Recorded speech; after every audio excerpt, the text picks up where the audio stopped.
যে কোনো রকম উস্কানি থেকে আমাদের উস্কানির ফাঁদে পা দেওয়া যাবে না। আমরা দেখছি বাংলাদেশকে একটা প্যাটার্নে চিত্রিত করার চেষ্টা হচ্ছে, যেন এখানে মানুষের নিরাপত্তা নেই, এখানে সংখ্যালঘুরা খুবই ভীষণভাবে নিরাপত্তাহীনতার মধ্যে আছে। এই রকম একটা প্যাটার্ন তৈরি করার চেষ্টা করা হচ্ছে।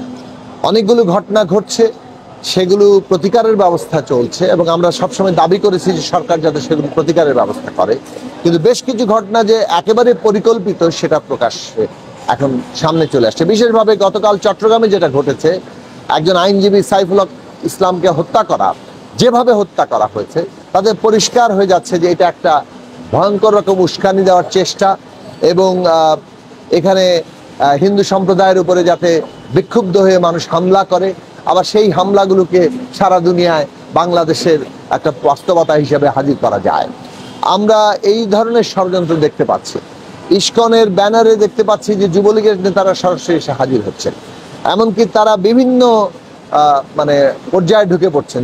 ছাত্রদের মধ্যে সংঘাত ঘটছে, সেটার মধ্যে উস্কানি হিসেবে আসছেন। কোনো কোনো আন্দোলনে তারা ঢুকে পড়ার চেষ্টা করছেন। তো আমরা যে কথাটা বলতে চাচ্ছি যে এমনকি আমরা দেখতে পাচ্ছি যে সংবাদ মাধ্যমের উপরেও একটা এমনভাবে হুমকি তৈরি হচ্ছে, যেমন বিশেষভাবে প্রথম আলো এবং ডেইলি স্টারের সামনে যে ঘটনাগুলো ঘটছে। প্রথম আলো ডেইলি স্টার নিয়ে যে কেউ সমালোচনা করতে পারেন, কিন্তু এইভাবে একটা ভীতিকর পরিস্থিতি সৃষ্টি করা অফিসের সামনে গিয়ে সেটার একটা চিত্রায়ন ঘটছে যে বাংলাদেশের সংবাদ মাধ্যমও এখন স্বাধীন অবস্থার মধ্যে নেই। তো এইরকম একটা জায়গায় কয়েকটি কথা পরিষ্কার করে বলা দরকার। একটা হচ্ছে যে আন্দোলনকারী যাদের ন্যায্য দাবি আছে, আমরা মনে করি সেই সব ন্যায্য দাবি নিয়ে আন্দোলন করার অধিকার তাদের আছে, কিন্তু আন্দোলনকারীদেরকেও এখন সতর্ক থাকতে হবে যাতে করে তাদের আন্দোলনকে কেউ ব্যবহার না করতে পারে। এটা গেল একদিক। সরকারকেও ন্যায্য দাবি দেওয়া দ্রুত মেনে নেওয়ার দিকে যেতে হবে।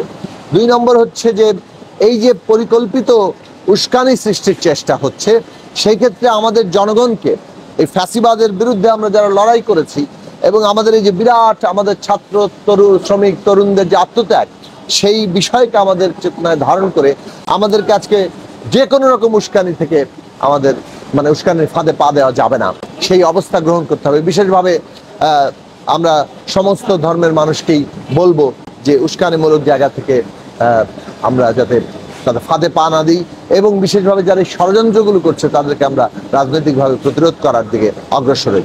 সরকারকে আমরা বলবো যে সকল ফ্যাসিবাদ বিরোধী শক্তিকে ঐক্যবদ্ধ করেন।